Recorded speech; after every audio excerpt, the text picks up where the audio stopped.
Yo, man, it's been a minute, dog. Like Too long. it's been way too long. It's been over a year. Mm-hmm. Probably longer than that, actually. Yeah, like I think we stopped. I think our last recording was in like August of last year. Yeah, right before. Yeah. Yeah, right before Shorty was born. Right before he was born. So it was around August, and then so a year and some change. That's nasty crazy. work. Nasty. But we back though. We back. Facts. Ladies and gentlemen, y'all know what it is. The legends, we back, man. Yes, Park sir. Legends, man. It's your boys, Darius and Dante. Sorry for the long hiatus. We need a soundboard where we have like claps, like in the background, like an audience. Right? Yeah, it'd be like, oh yeah, we in the live studio. Y'all ain't know. Yeah. But nah, man, we back, man. Like I said, it's been a minute. Bro, it's been a lot that's happened. As y'all can see clearly, we are in two different places. Different situations now. Different situation, man. I'm in Denver now with the fam, bro. So, yeah, we've been here since like June of this year. It's dope, man. Love it. It ain't hot like Florida. Yeah, and I'm still here in Florida. Yeah, you still burning up. You know what I'm saying? I don't know how. Well, you inside. That's why you got the hoodie on. Yeah, you know, inside right got now. the hoodie on. Got the Be Different hoodie on. Oh, okay. Shout out He got the. Oh, shout out to the brand. That's what's up, man. He got the hoodie on. Yo, I gotta get some more merch out, bro. People been asking. I gotta get that going. Yeah, man. This is my like go-to hoodie of like whenever it's either just a slight breeze and I'm in the crib, this get thrown on so quick. This is one of my most comfortable hoodies. Bro, that mug is so cozy, bro. I be falling asleep in this hoodie sometimes. Like it's the most comfortable hoodie I own. Bro, that's what's up, man. Man, you know, since we talking about Denver and I moved to Denver, I think we should start with what just happened in Denver. Yeah, yesterday. the city in shambles right now. Russ is getting benched, and potentially cut. Most likely cut. Yeah, I think they said in March. In March, possibly. yeah, in March they're looking to cut him. It's just kind of crazy.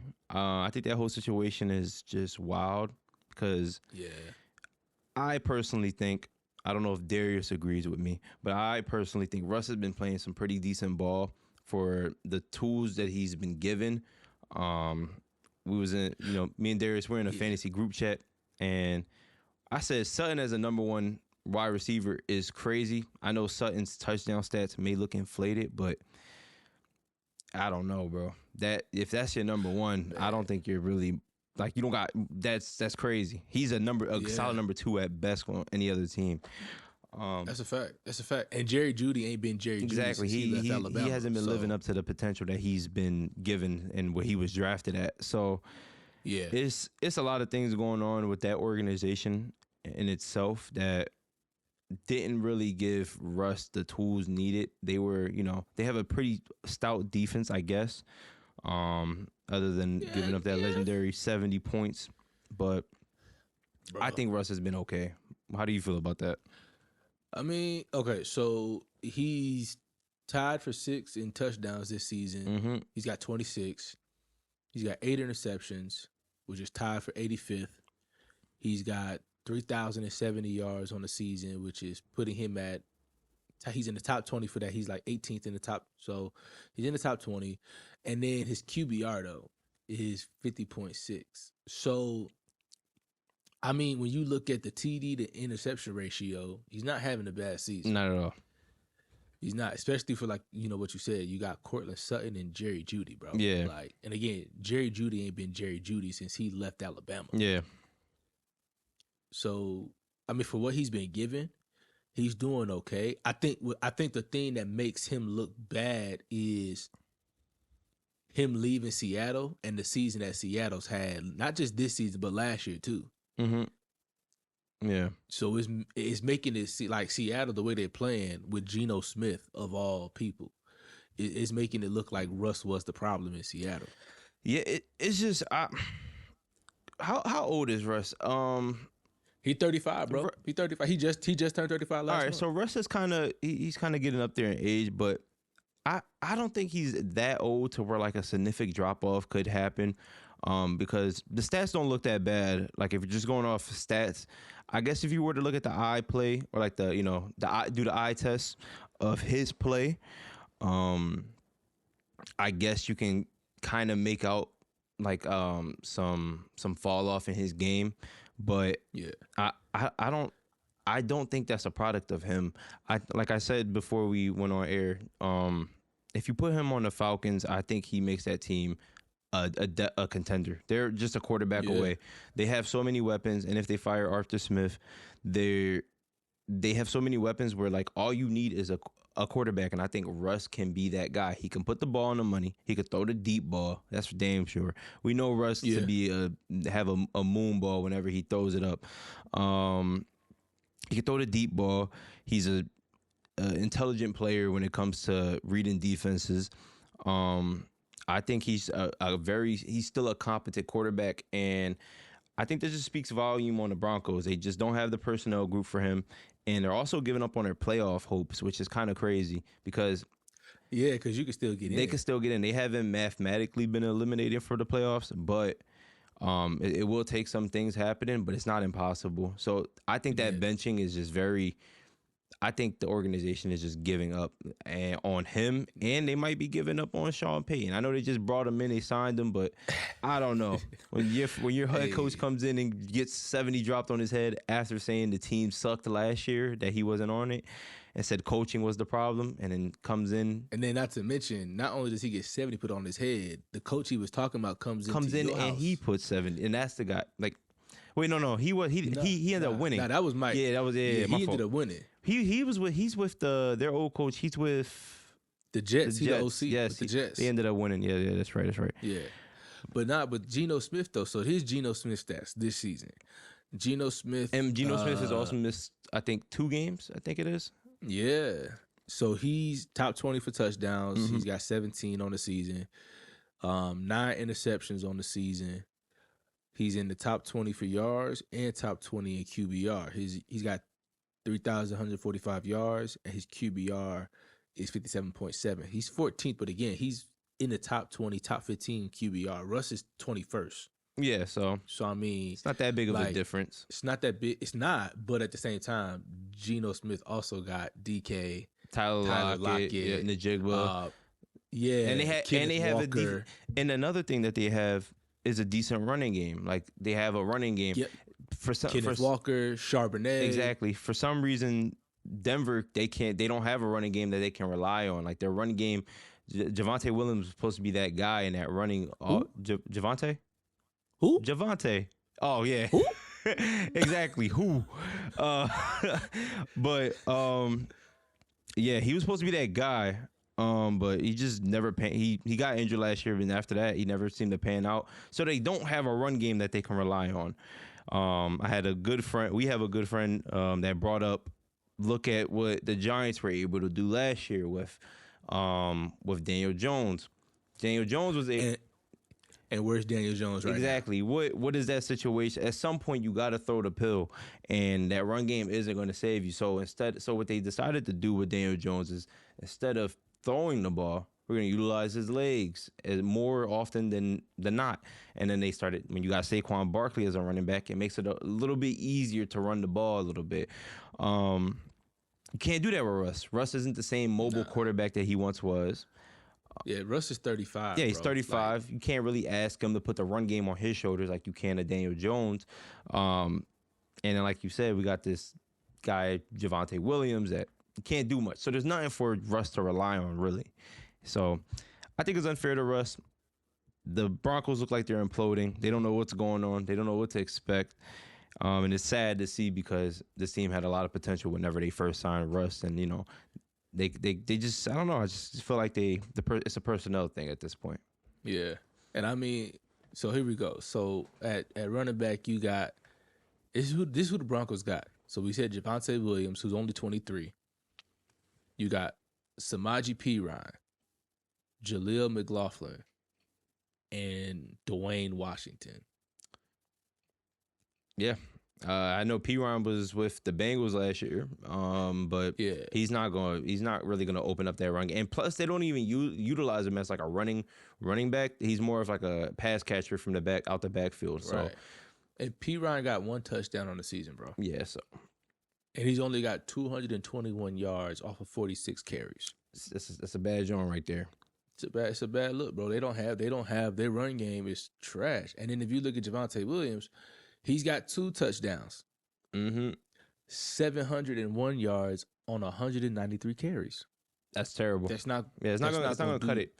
That's not gonna cut it at all. So, hey, man. Hopefully, Russ. Like I think Atlanta would be a good fit for him if he does get cut in March. Where do you feel that he can go? It depends on who want him, man. Like, I don't know who is gonna want him right now. You don't think he's still a hot name on the market if he does get cut? I think a lot of teams could use a competent quarterback. I think a lot of teams can. It's just people gotta understand. Like, Russ came here and wanted. He had some outrageous requests. Oh yeah, he got his own office. He got everything. Yeah, like he was asking for stuff, and it's like, bro, you got 1 Super Bowl win, dog. Yeah, you went back-to-back years, but you also the reason you lost the second year you went because you, instead of running the ball, you threw it, and it was an interception, bro. So yeah, I think it's a little. I think different Atlanta. now. I'm with you. I'm with you and Knicks. I think Atlanta would be a good fit for him.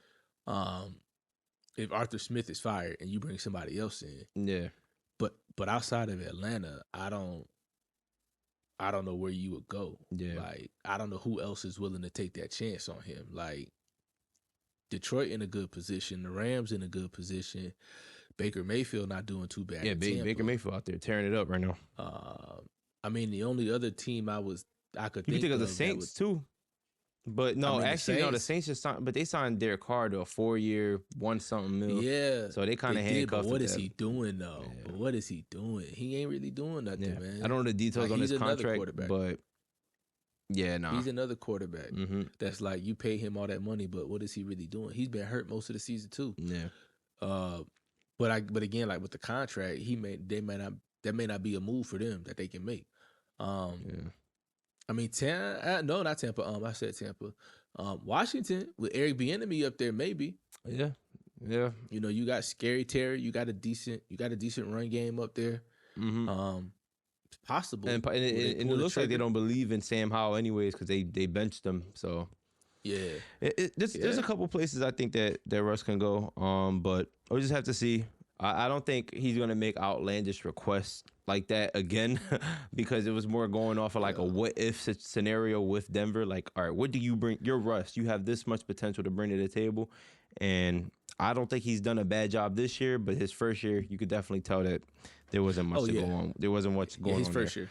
So first year was horrible. Yeah. So second year, I don't think he did that bad at all. He did like a tweet that compared his stats and Mahomes' stats to each other, and he had the better stats. And yes, you can't compare him to Mahomes right now. Mahomes can do what Mahomes do, and Mahomes just needs wide receivers. But hey, Russ, Mahomes has 2 championships though. Yeah, that's the only thing, man. Mahomes beat us, so I can't. Mahomes has been to more Super Bowls than you have, and he's won more in short amount of time. He also had in less time. You know, and of course, you know, people gonna say he's got Travis Kelce. He had Tyreek Hill. You had who else did you have, man? He had McCole Hardman when McCole Hardman was actually doing things. They had a. That's the thing, man. Like, it's so difficult to win a championship in the league, and it takes a lot of things to like click perfectly. And you need a lot of things, a good run game. You need weapons. Like, football is such a team sport where like you need people. And I think a lot of the blame gets thrown on a quarterback way too often than not, when there's a lot of intangibles that take place on the field that impact quarterback play. Like whether that's somebody running the wrong route, somebody not knowing their playbook correctly, somebody dropping a ball, somebody like spacing issues, a lot of things, pass protection, so much things that go on quarterback play that is unfair. Because I think Pat Mahomes been taking too much heat, and it's like, bro, he can't put the ball. Yeah, he can't catch it for them. He can't put the ball in a better spot. Yeah. So like folk got to catch the ball. Yeah, so. And they keying in on Travis Kelce because they know he's the only weapon. Yeah, they're going to bracket him all the time. Mm-hmm. But and granted, he can get out of it, like, because of how, he maneuvers through. skilled. Yeah, he can find his own, find the opening. So yeah, he's skilled, and the physicality he brings, like, he can get out of it. But at the same time, that ain't gonna be every play. Yeah, at some point they're gonna catch on. Yeah, but shout out to Russ, man. Hopefully he can get it together. Like, whether that's with another team, because him and Sean Payton, they don't get along. That don't help when you don't get along with your coach, and you could tell that there's some bad blood between that in that locker room right now. So we'll see how that goes. Sure. We'll see how that goes. But this past weekend, on Monday, on Christmas Day, Ravens spanked the 49ers, and that was a sight to behold. I loved it, every second of it. Yeah, but I think that's because you still a little hurt of what the 49ers did to your Eagles, though. Hey, it's all good. You know what? It's all good. I'm moving past old wounds. I just loved it, I just loved it. I will say this: the 49ers is still the team to beat, regardless of what happened on that Monday night game. Yeah, but did you see the stats they showed, though? What? So they showed Purdy's record against NFC teams versus the AFC teams. He struggles against the AFC teams. Yeah, and then if you look at Lamar's stats against NFC teams, bro only lost like one game. He's like 14-1, bro. 14-1. That boy, he owns the NFC.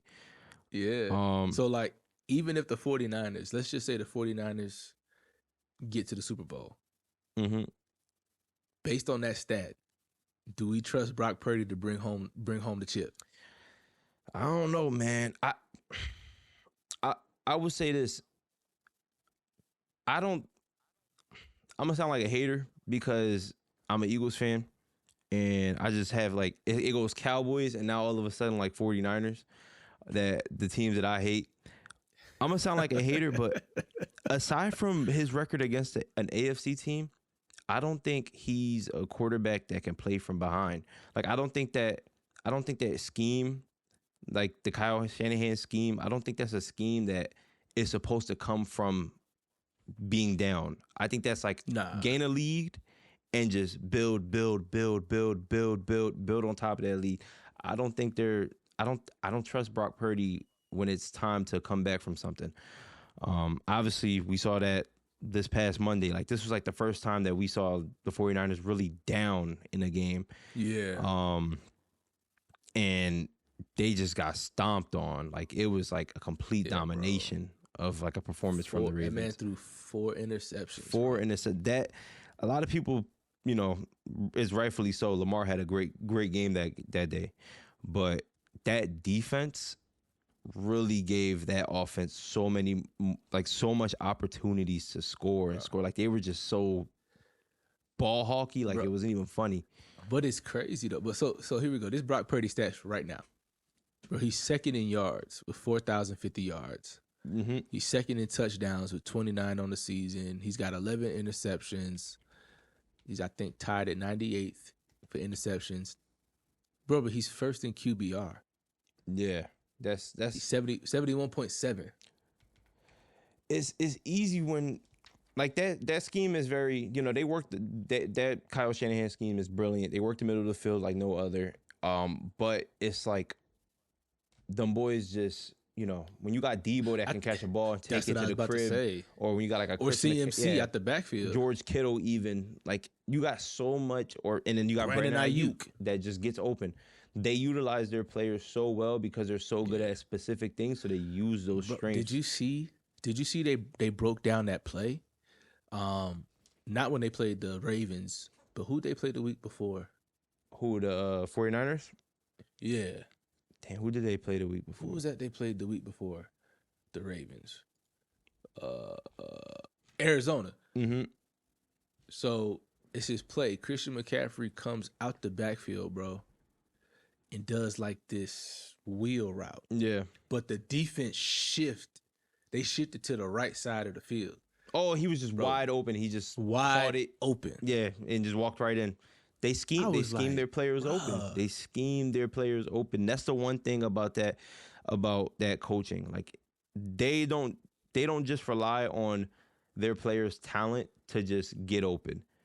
Like, yes, their players are talented enough where they can just do that their own, but it's the route trees that they give them and the scheme that they give them where it takes some pressure off of them, and it's just like, oh, I'm open now. Like the schematically, I got open. I didn't have to do this on my own, and that's great coaching. Yes, you want your players to be able to get open on their own when need be, but when you help them out like that, it just makes the job of the quarterback easier. So it's very easy to. And I'm not trying to discredit what Brock Purdy is doing. I think Brock Purdy does get a lot of unnecessary hate, and that's difficult for me to say as being an Eagles fan, because I think you still have to make the right choice. I think you still have to put the ball where it need to be. Right. You still got to do it, but they don't make it difficult for him. You just got to bubble screen, throw it to your tight end even on a screen, or they just scheme they boys open. So it's easy. Bro, he's in a perfect system. He's in a perfect system, man. Yeah. He's not being asked to do a whole lot. He's in a perfect system, and he's got, like you said, he's got CMC, he's got Debo, Kittle, Ayuk. Like, he's got the weapons around him. So for him to be, talked about in the MVP race, like, I mean, some people might say that's a little bit over the top, but it's like, but is it really though? Because when you look at it, he's just working the system that he was put in. Yeah, I think when he started getting put into MVP talks, I think it started to get a little crazy to me, because I think it's clear, like, that game itself. So now we have the MVP race. Let's get into that. When we get into the MVP race, CMC. CMC is actually number 2 on the list. But before that, Brock Purdy was, before this game on Monday, Brock Purdy was like the favorite to win the MVP. So he was number 1. I think this game, what it showed you was that CMC gonna get his regardless.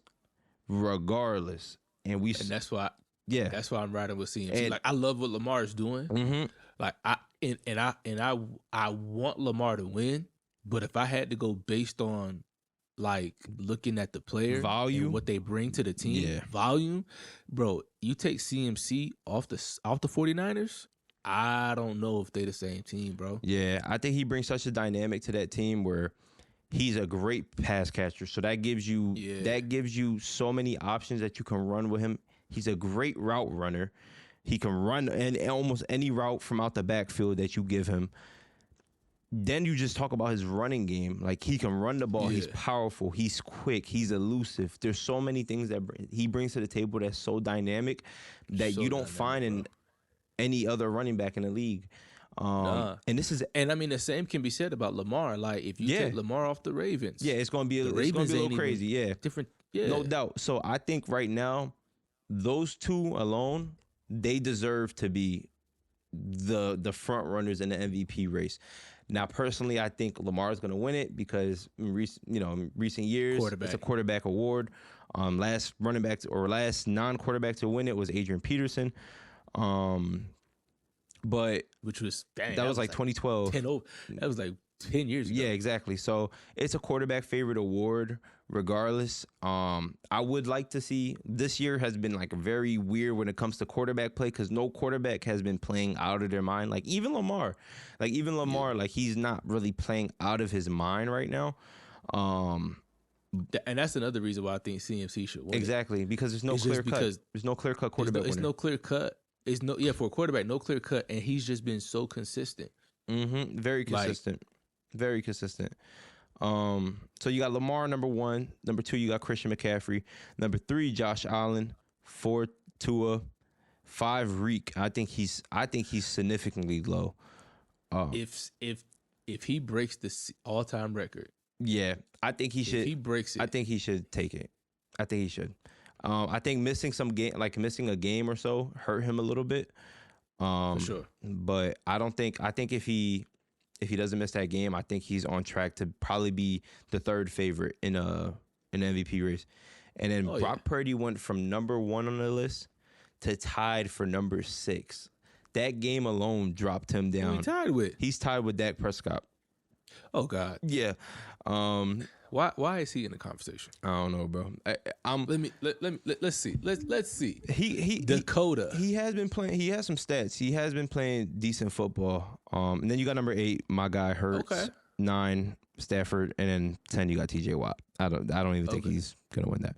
Not even close. Now, for those of you who don't know, I am the number one troll when it comes to the Cowboys. Yeah, like Cowboys are a laughing stock. And it's not that it's more so the fans. I'm kind of like Stephen A. It's the fans that do it for me. You know. However, I got to give credit where credit's due. I just pulled up Dak's stats. He's 5th in yards this season. He got 3,892. He's first in touchdowns this season. His touchdown to interception ratio this year is definitely better than it was last year. He's got 30 touchdowns, 7 interceptions, and he's 3rd in QBR at 71.5. So, okay, cool. I get him being 6. Now, based on the stats, should he be ranked a little bit higher? Maybe. Yeah. Maybe, unless we look at Josh. I thought Josh Allen was number 1 in that's combined. Yeah, he's been doing this thing when it comes to running that pill too. He's a amazing running quarterback. But you mix that in with his arm talent, it's just it's always his decision making. That's the only thing that ever. That's what I was about to say. Yeah, it's the only thing that ever hinders him. And this year you could tell his touchdown to interception ratio is so it's 27 to 15. So yes, but he's 2nd in QBR. Yeah, it's 71.6, and he's 6th in yards this season. So I mean, he's not doing bad. Yeah, not at all, not by any means. They did have a rough stretch, but they've been pretty much doing it. I think after the Eagles game, like they've just been on a roll. Like even in that game, he played outstanding. He had 1 interception. That was just a great play from unlikely player in James Bradbury. But other than that, like he's been doing his thing. They handled the Cowboys. They just been winning games that they need to win at the right time. Hopefully, I want to see them in the playoffs. I think it'd be exciting football if we see them in the playoffs. They'll win. They'll win this weekend. They got the Patriots. They'll win this weekend. I hope so. But the thing is though, so they got to win Sunday, which I think they will. But then what makes things interesting is if they go to. I think they go to Miami the week after Miami comes to them. But if they beat Miami in the season finale, that makes that whole playoff picture in that division interesting. Because I think Miami beat them the first time. Yeah, and so obviously if Miami wins, then it's a wrap. Up. Let me fact check that because I think Buffalo actually put a spanking on the Dolphins. That game. I think so. Did The they? Dolphins put a spanking on them boys, 48-20. And remember that was the whole thing about Miami not being able to beat a good team, and they finally beat the Cowboys. So they go to Miami on next week, and that game is big time. And I wouldn't even put it past the Patriots right now. That's a division game. Miami. You mean Miami lost? Yeah, Miami lost. Yeah. Miami got spanked. Okay, so Miami need to win that one. Yeah, Miami because they are 11-4. They're the lead in the division right now. Bills are. They're 9-6. 9-6. So, but if they win out, it's gonna be interesting. It's gonna be very interesting to see and. Who knows what could happen to the Dolphins? The Dolphins could lose 2 straight. What are the chances? Which is possible. Who knows? Because right now you got Waddle. Waddle's out. Waddle, yep. And Tyreek. I don't think Tyreek is completely healthy, but he's still, he gonna play. Yeah, he gonna. And the Dolphins kind of got a stretch right now. They play the Ravens and then the Bills. So those are 2 losable games for the Dolphins. It's hard to lose to a division opponent twice. So I don't know if they'll lose to the Bills, but you got the Ravens and then you got the Dolphins, or then you got the Bills. So those are 2 losable games so it can get very interesting. It can get very interesting out there. The AFC is wide open playoff wise, wide open. Oh yeah, it's about as wide as the NFC South. Yeah, and that is a clown show out there. Trash division right there, boy. So sheesh. I think bringing it back to MVP, I think McCaffrey should win it, but it's probably going to be Lamar.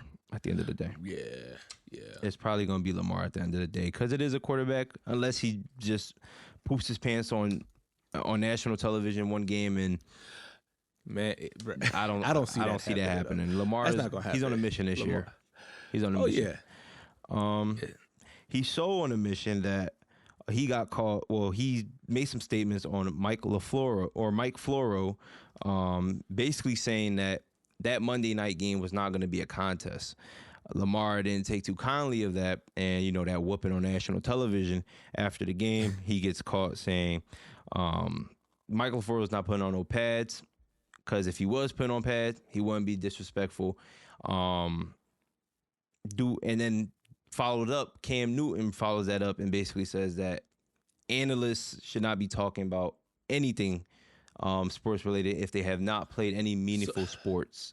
So I feel a few ways about this, because a few weeks ago, Shannon Sharp had Trevor Ariza on Club Shay Shay. Mm-hmm.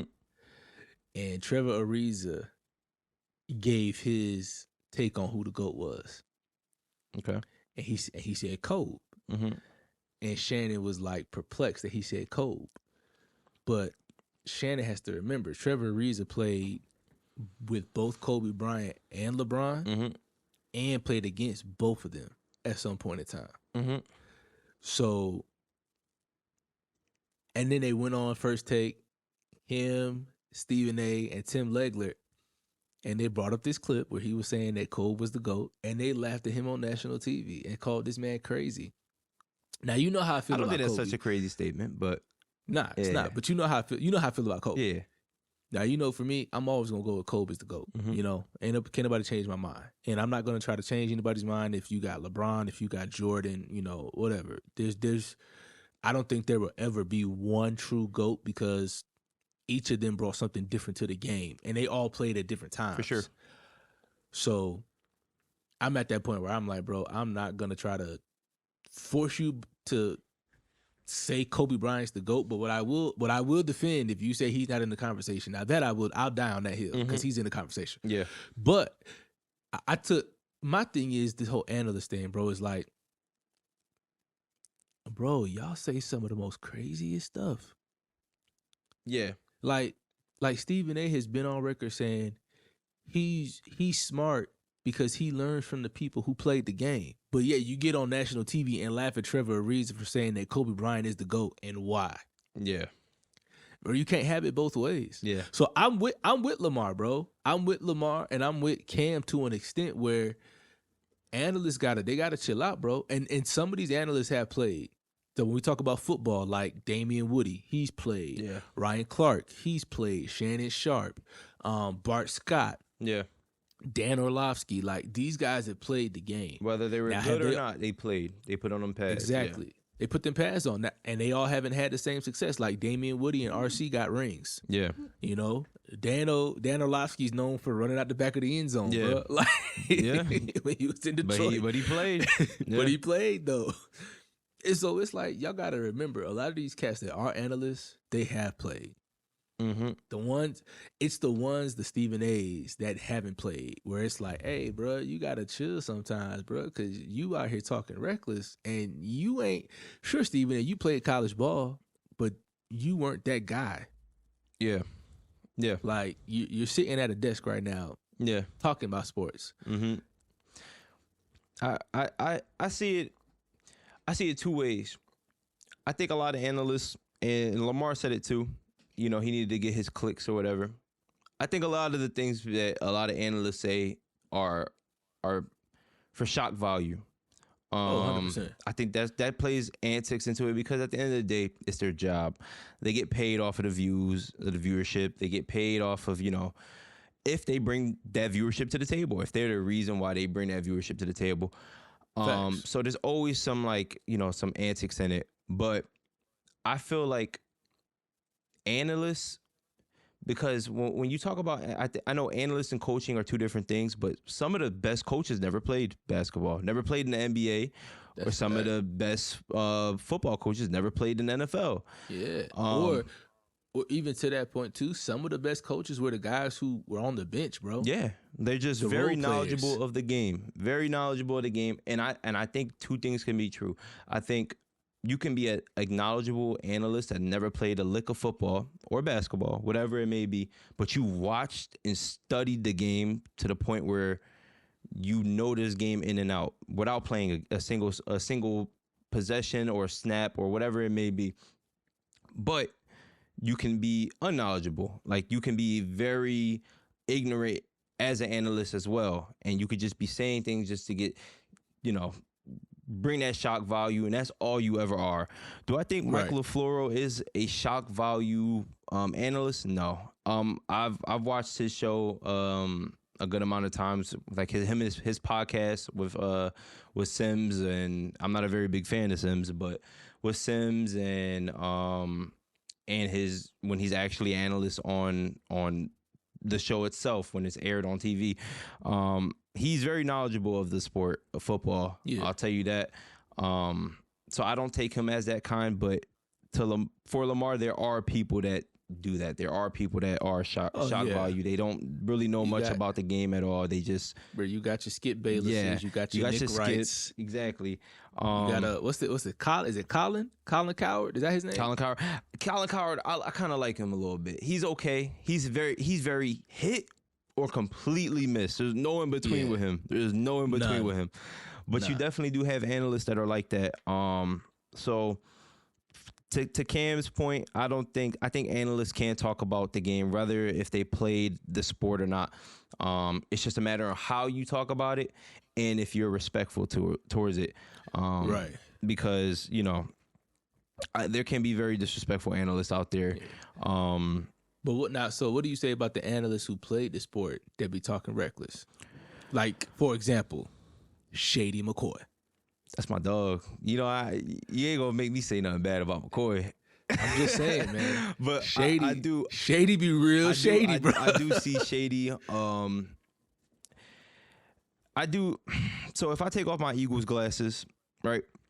Shady is he can be very biased at times. You do have biased analysts if they played on the team, and if they're talking about a division opponent, or like that, be Shady talking about Dak and calling him buns. But the same can be said about Michael Irvin when he was on First Take. Yeah, talking about the Cowboys. Yeah, exactly. You know what I'm saying? So there's always going to be that biasness towards it if you've played against a team, and if you were an all-time great with that team. Like, if your career was made with that team, you're going to have some biasness towards that team, regardless on how you talk about it, whether you're doing it subconsciously or not. But Shady is he can be one of those players at times, but you can tell he has a knowledge for the game as well. And it just comes with players. Like, players that played, they come with a knowledge. Like, they have some knowledge, especially if they're a great. You have to have knowledge of the game to be great. You just can't be all physical attributes when it comes to being a great. You have to be smart. You have to have the physical attributes, and you got to have that mentality as well. I think Shady can definitely be biased at times, though. I'm not going to lie to you. Nah. It's just funny because I'm like, bro, like, come on, dog. We know you play for the Eagles. We know how you feel about the Eagles. Just pipe down, man. I love it. Just simmer down. I love tuning into the show whenever they talk about the Eagles. So I know Shady not gonna let me down, but he gonna keep. But that's also the thing as well. They're gonna keep it truthful as well when it comes to their team. They're gonna keep it truthful.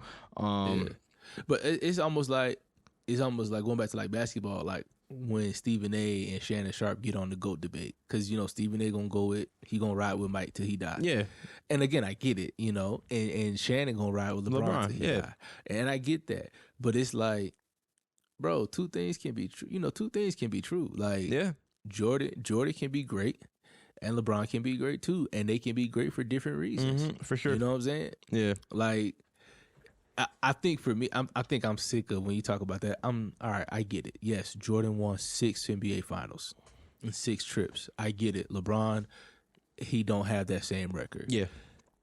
But y'all have to, like, and I think the only thing that would kill that debate for me is if he didn't retire.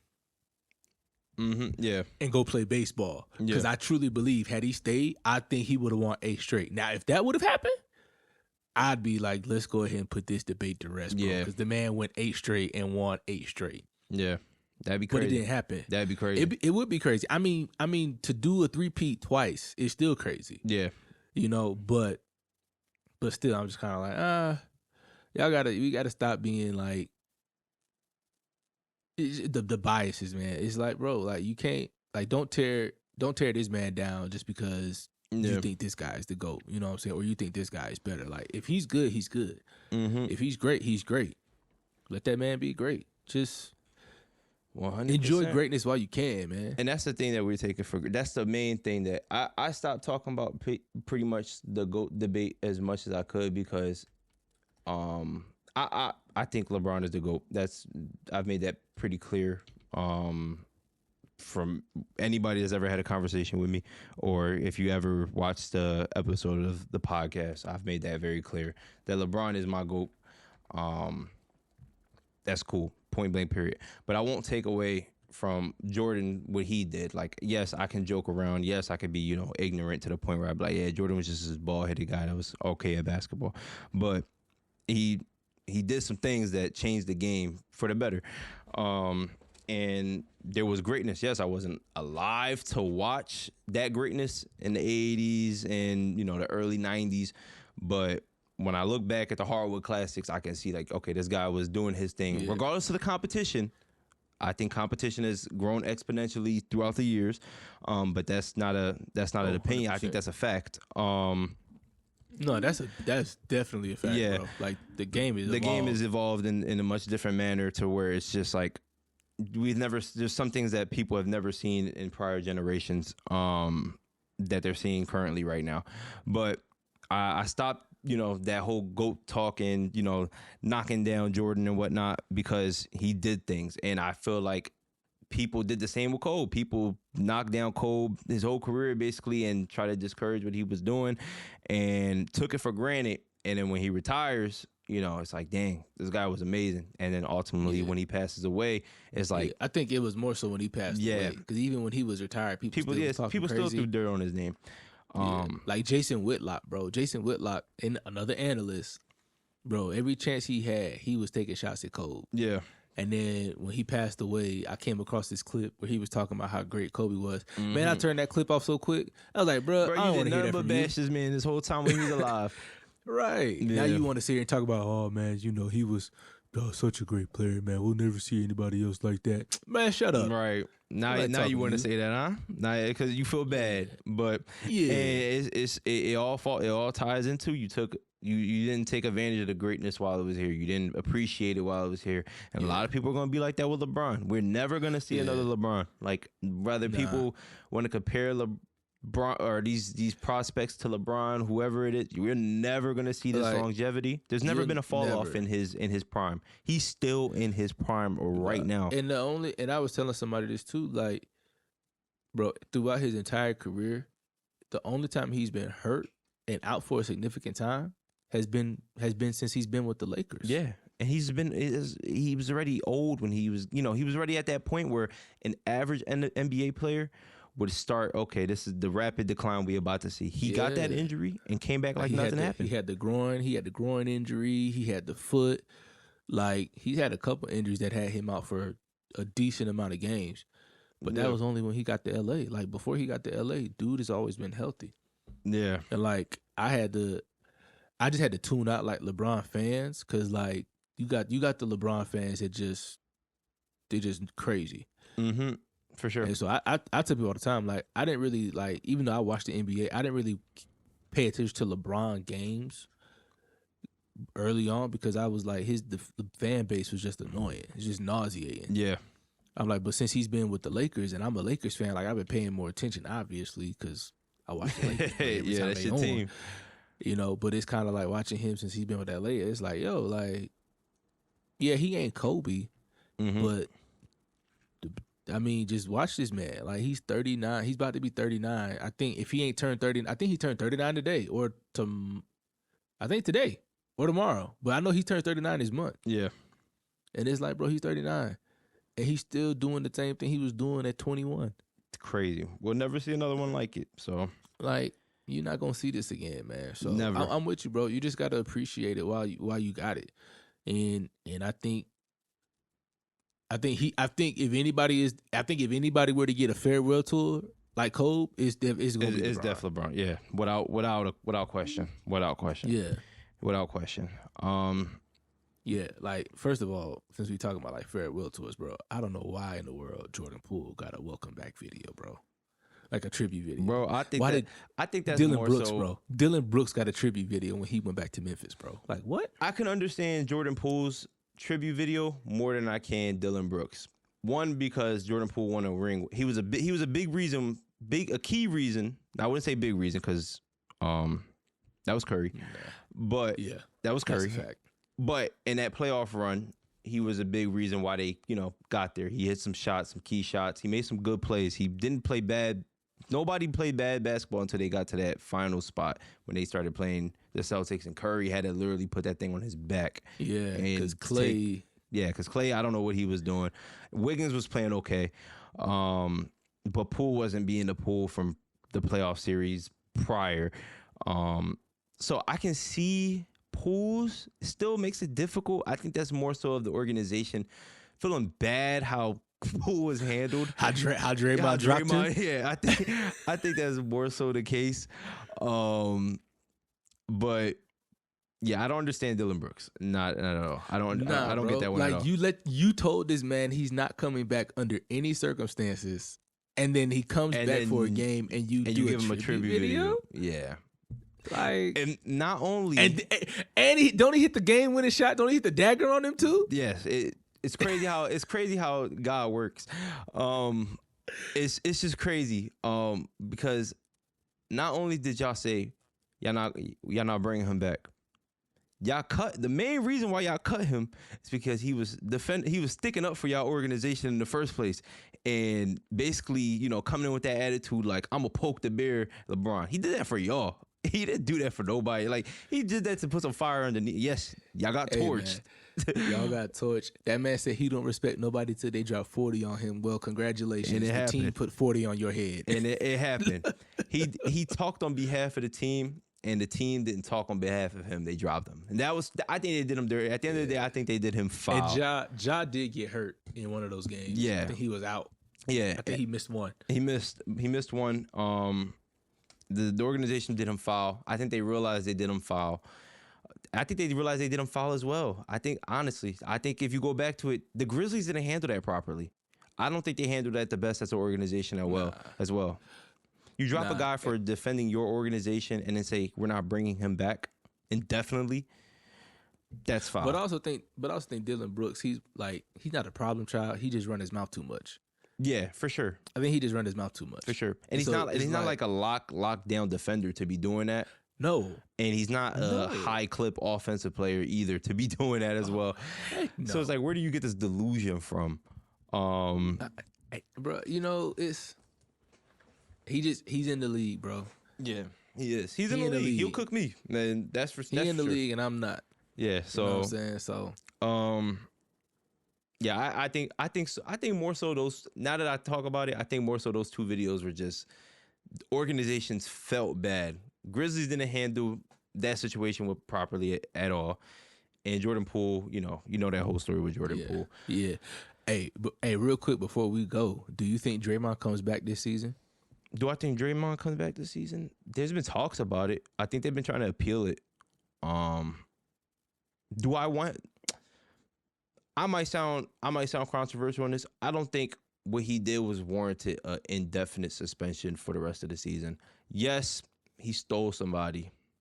Okay, cool. Yeah, but I don't think it was just that. I think it was just the history. I think they took everything he's done. I think they put it in retrospect, like, okay, he did this to Jordan, he did this to his teammate, he's done this to LeBron. He did a lot of things that were very questionable throughout his career. But I think you can't use what you've done in the past to be held against you if you already been disciplined for that. I don't think that's if they are doing it that way. I don't think it's fair that they're doing it that way. Yeah, I think they are. Yeah, and because I'm with you because it's like, okay, the Rudy Gobert situation. Yeah, 5 games, cool. So I was actually talking to a friend of mine about this. I felt it should have went like this. After the 5-game suspension, when he did what he did to Nurkic, I'm like, okay, either you suspend him 20-25 games or suspend him for the rest of the season. Okay. You know what I'm saying? You suspend for the rest of the season, and then, he's got to do whatever he got to do to come back next season. Okay. And then if come next season, if he does something outlandish again, then you go ahead and suspend him indefinitely. Yeah. That's how I felt it should have went. I think it should have been like 20 games, 25 games. I think that's fair. I don't think remainder of the season is fair. Like I said, like if you're using all his past transgressions against him, if he's already been disciplined for those, I think that's that's unfair in a way. But I do think if you were to suspend him, you have to make him go to like counseling and things of that nature. See what's up, because I don't think it's just. I think there's something wrong. That's what. I think that's what they're doing now. I think. Yeah, and I think that's great. I think they should do that, but I don't think that should also come with not coming back the rest of the season. I think you get your help, do what you got to do. 20-25 games. That's a good amount of time you're about to miss to do some self-reflection. And I think they should also have some parameters on the off season too. Like you have to continue to do this counseling throughout the off season, and in season you meet up with a therapist every so often, talk about what's going on, talk about whatever it is. I don't know what Draymond got going on in his life. It could be some things that we don't know about. But I think the NBA should definitely do that. I don't think he should be suspended the rest of the season. I think that's kind of unfair. I think he will be getting the same treatment like Ron Artest got whenever he was up there punching people in Malice in the Palace. Nah, hold on, now that was a whole different. Situation. That was a situation. He was punching. They was punching on fans. That I'm like, okay. I mean, you need to get out of here for the whole year. Sit out. That man Ron, bro. I'm just saying, man. They threw a beer on my dog Ron, man. Like, no, they definitely did. No, that's facts. What you want my mans to do, bro? At that point, me personally, I'm not messing my money up. I'm walking right out that tunnel. I'm going right through that tunnel, and I am not coming out. I'm not messing up my money. You tripping? Hey, man. But I'm gonna find out who did it. I'm gonna on the low key. On the low key, we're gonna find out who did this, and we're gonna handle this. I need all the tapes. Yeah, every angle. But I think they're treating it. If they're giving him a harsh penalty like that, like he did that, like what Ron Artest did. I think it's kind of unfair in a way, but he is a repeated offender of said situations, and I think there's just a deeper underlying issue that you have to handle. And I think 20 games would have been max. I hope we do see him back. I hope so. Yeah, I hope so, because I feel like that Warriors team is not the same without Draymond. Yeah, and as much crap as you've been on record talking about Draymond, and I have. I think you could definitely tell that his presence on that team is kind of needed because they lack that physicality. We don't want them to get to that physicality where they start punching on people, but 100%. Yeah, you don't need that. But you need that physicality that he brings, and that mentality. He does have that mentality that he brings to the table. And that's a fact. You could tell that they. He might get you 3 points. 3 points. A game, yeah, but 3 points, probably 6 rebounds. Maybe 10 assists depending on how the night goes. Yeah, that's when he's really cooking. When he give that 10 assists, that's when he's cooking up. Yeah. I don't know, man. We'll see. I hope he comes back. I hope he comes back healthy. Just come back a better person. Cause like, facts. My biggest thing was when it happened, I was like, the first thing I thought of, I'm like, bro, you're not just messing up your money, but that's you messing up with how you feed your family, bro. Like, forget the money for you personally, but this how you feed your family, no bro. cap. Yeah, for real. Yeah, because a lot of people in the NBA, they're the breadwinners of not just their immediate family, like with their wife and kids. Like they got parents that they take care of. They got cousins that they probably they got people that rely on them. And I never want to see somebody messing up their money in that way. So don't be like Latrell Sprewell, bro. You feel me? So I just prayers go out to him. Hopefully he get the help he need, and it'd be a whole a learning lesson that he goes through. Facts. But before we do go, we got a couple more things. We got your Jaguars playing the Panthers. T-Law questionable. I don't think there's going to be a contest here. I ain't gonna lie. If we lose that game, throw the whole team away. Yeah, throw your season away. It's over with. If we lose to the Panthers, throw the whole team away. Throw the team away. The season's over with. Get out of Jacksonville immediately, bro. Yup. Go to Orlando. Yep. Become the Orlando Jaguars at that point.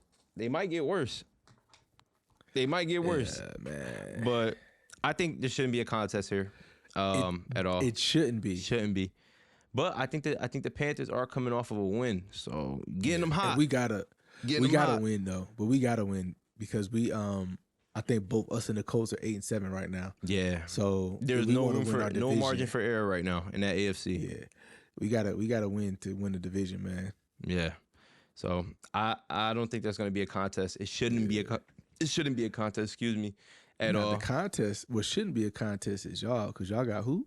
We play Arizona. The only reason why, hey man, I can go for 2 hours on this podcast talking about my Eagles and the way they piss me off. I think offensively y'all should be fine.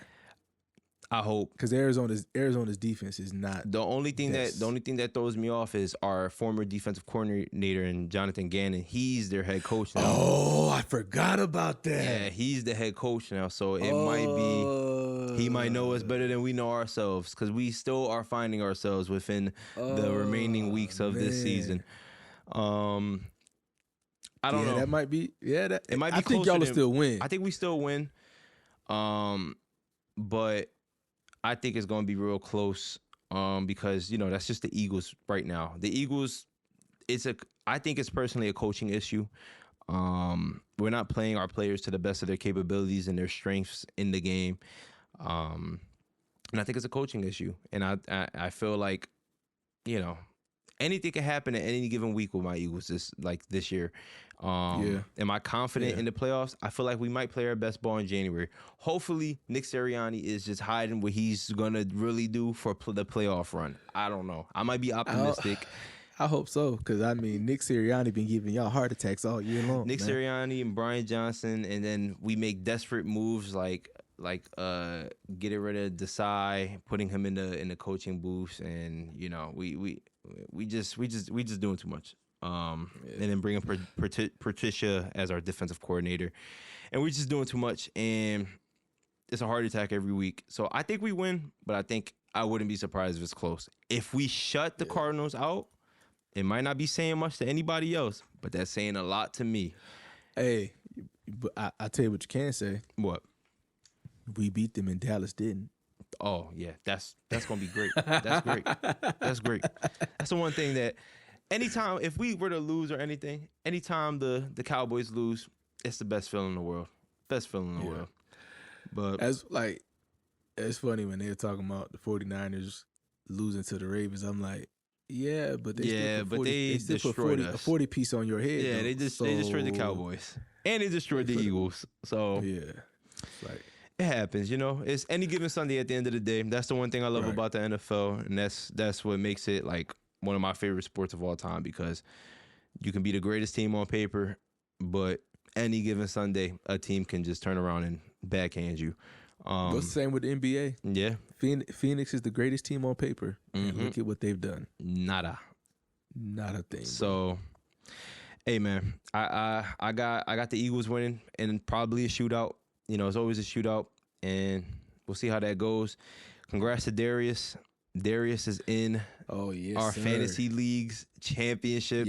Second year in. Talk about it. Hey, man, I should have never invited him to the league. I'm standing on that. I should have never invited him to the league because... Yeah, hold up. See, what y'all don't understand is this, though. I finished dead last season. It's crazy, bro. Dead last. Started the season this year 6-0, and then went on a losing streak.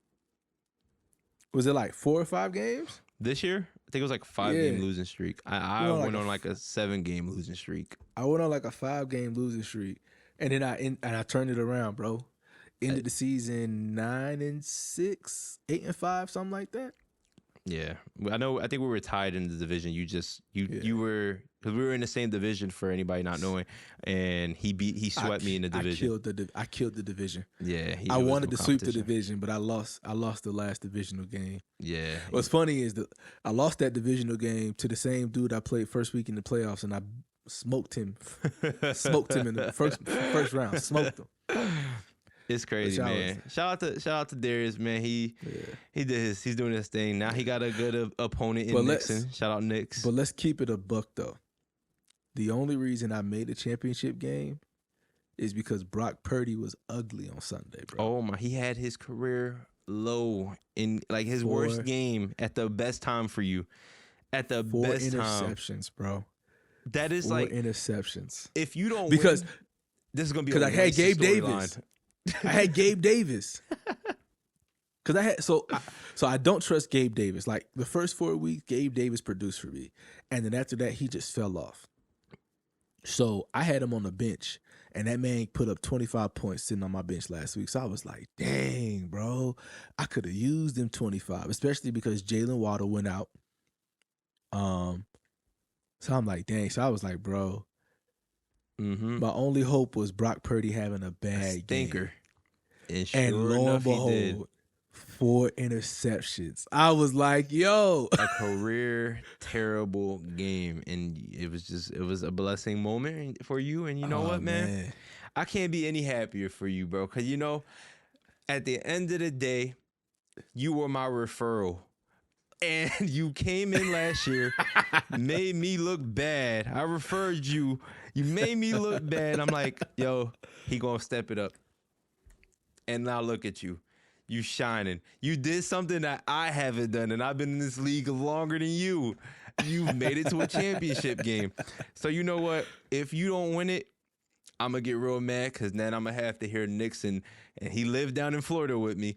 And I ain't never going to hear the end of it. And every time I go to his house, I'm pretty sure I'm going to see that trophy, and it's going to break my heart every time. Bro, he going to make sure he pull it out every time y'all come to the crib, bro. Every time I'm there, it's going to be right there on the countertop just waiting for me, and I'm just going to cry.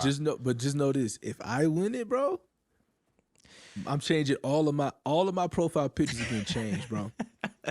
Every single one of them, and I'm gonna send a picture every day for like the first week. Bro, he gonna have a parade. He gonna throw his own parade. He gonna be hanging off the window. Hey, you know what's funny? It was funny. Is like so, David got like this big wheel John for Christmas, and Zai got this motorized Benz. So I'm gonna have them. They gonna lead the parade, bro. They gonna lead the parade, bro. We in there. I win that mug. I got it. Smashing beer cans out. Stone Cold Steve Austin. But it's dope, man. Hopefully it's a good matchup. Yeah, man. Hopefully, Right now, he's predicted to win. Yeah, but honestly, fantasy football, you can't predict nothing in this. Hey, your boy was projected to beat me last week, man. Yeah. And Brock Purdy. And look what happened. Nobody predicted that Raheem Mostert would be a beast that he is this year. And bro, I think, bro, this man had 18 touchdowns. And then like his first like first 8 seasons. Yeah, first 8 seasons. And then this year he has like what, 13 or something. I think he's got like 30. I think he's got like 25 or 30 touchdowns, bro, this season alone. He's a beast, bro. He's a beast. And he's 31. He's a beast. He's 31. Javonte Williams is in his 20s, and he is stinking up the field. Yeah. He's a beast. Like, let that sink in, bro. Doesn't make any sense. And that's the thing. You cannot predict who's going to go off in fantasy. You can be the greatest. And I drafted him not knowing. Yeah. I drafted him not knowing what I was getting, bro. I was like, yeah, he going to play like 3 games, and that's it. He going to have like 2 good games and then play 1 game where stinking. And my first divisional game against you, that man had his best game, bro. Ridiculous, bro. As a matter of fact, hold on. Let me see what my man put up that game, bro. You didn't have Waddle at that time, did you? No, you didn't. Nah, I traded because somebody needed a quarterback, so I traded Waddle. It was Danny. I traded for Danny traded you, for Waddle. Yeah, man. Yeah. Bro, let me see. That day, the Dolphins decided to have an offensive explosion, and just bro, that man put up a season high of 45 points that first game against you, ridiculous. Dog. And then that was my downfall. I think that's when it all started. That's when it all started. But bro, that's when Derrick Henry was stinking it up still. Oh my god. Yeah. That's when I had, bro, Tony Pollard. I can't stand him. He's the biggest fraud in fantasy. Bro, I drafted him in one of my other fantasies. I'll never do it again. I'll never draft another Cowboys player in my I mean, he's the biggest granted, fraud. It auto draft for me because I was at this fantasy football's like draft event or draft party. So it auto draft, but I was like, hey, that's not a bad auto draft. It ended up being one of my worst auto drafts. And I was like, yeah, no, that's never happening again. I'm never letting anything go auto draft by accident again. I'm gonna make sure I'm on that because he sold me big time. You know who I could have picked with those picks? Bro, you know who else too? Garrett Wilson, bro. But I don't fault him because he ain't got no quarterback. It wasn't him. You couldn't. He ain't got no quarterback. Couldn't ask Zach Wilson to give him the points he needed. So yeah, it's a bad John. Shout out to Darius. Shout out to Knicks. It's gonna be a matchup like no other. Yeah, man. I just hope Jamar Chase don't play. Yeah, if you don't play, bro, you have a big shot. But at the end of the day, you have a shot no matter what. Like you got there. So I mean, like you said, bro, anything can happen on Sunday. And I'm hating, so I'm hating. I'm gonna let that be known. I'm hating. I need Josh Allen to go off for like 50. Who did they play this week? Patriots. Bro.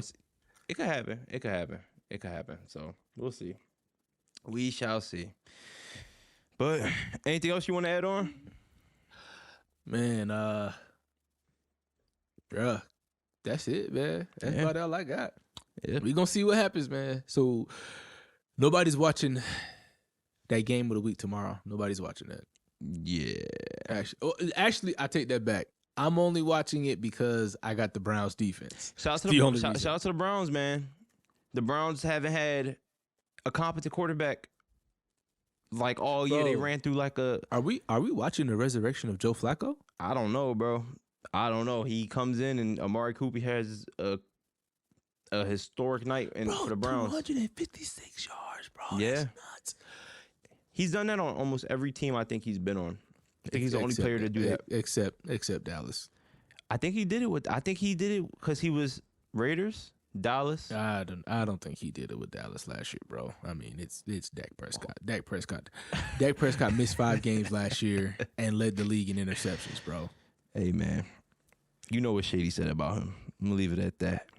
Well, I'm also not shady, so I don't have those feelings. I just don't like the Cowboy fans, so I'm gonna talk my talk. Shout out to the Browns. They've been doing their thing this year without a competent quarterback, going through a carousel of quarterbacks this year. Yeah. And Joe Flacco got his bag after what he did this year. Yeah. So, and especially after paying a predator a bag. It's like, no, that's crazy. Hey, man, that's crazy, bro. Especially after paying that man a bag. That is the most bogus contract in the world. I don't care what nobody say. That is one of the most bogus contracts in the world. The Browns are going to regret that contract.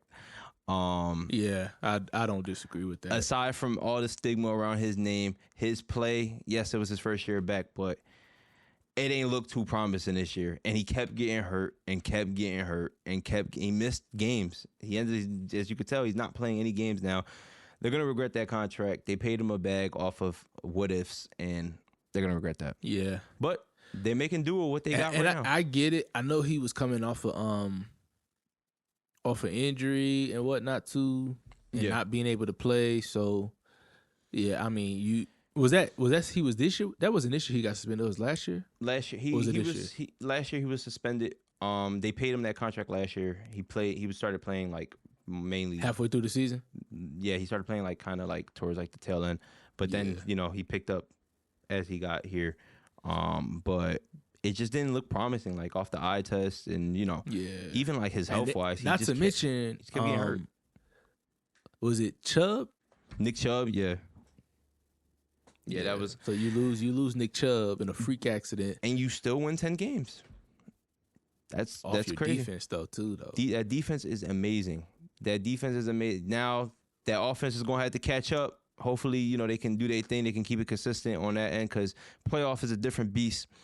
We'll see. We'll see how that goes. But Yeah, shout out to the Browns. I think the Browns win that just off their defense alone.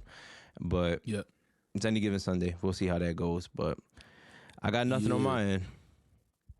Yeah, man. And I said tomorrow, like the game ain't tonight. It's tonight, bro. It's tonight. It's cool, bro. It happens. But I'm trying. Hey, I just need to take a nap for like 3 days, bro. That's all. Do you have it?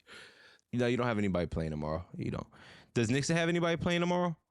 Or no, playing today? I see you got me saying tomorrow. I don't know. I know I got the Browns defense playing tonight. Oh yeah, you should eat probably like 20 points. You should probably get like 20 points. He ain't got nobody playing tonight. He got everybody playing Saturday and Sunday. Okay. Yeah. So come Sunday, we'll see Sunday, bro, because we ain't got nobody playing Monday. This is gonna be a good job. Yeah. I deleted the app. As a matter of fact, I deleted the app immediately. I don't need to see this no more. But I might download it just to see the final score. Yeah, bro, because everybody. Yeah. Oh, I got Garrett Wilson playing. I'm about to bench him.